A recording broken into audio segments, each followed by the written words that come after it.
Praise the lord. ఈరోజు వాగ్దానం 1 సమూయేలు 16వ అధ్యాయం 7వ వచనం.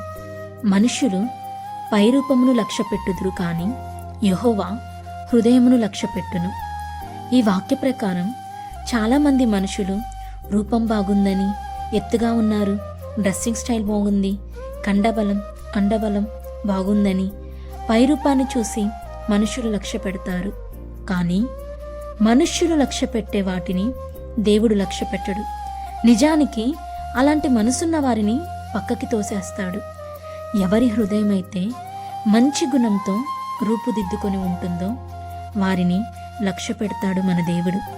అట్టివారు హృదయాలు శ్రమల వలన, బాధల వలన నలిగిపోతుంటే వారికి సహాయం చేస్తారు.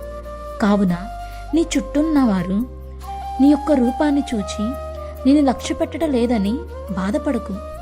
అందరికంటే పైనున్న ఆయన ఎంతగానో నిన్ను లక్ష్య పెడుతున్న దానిని బట్టి సంతోషించు.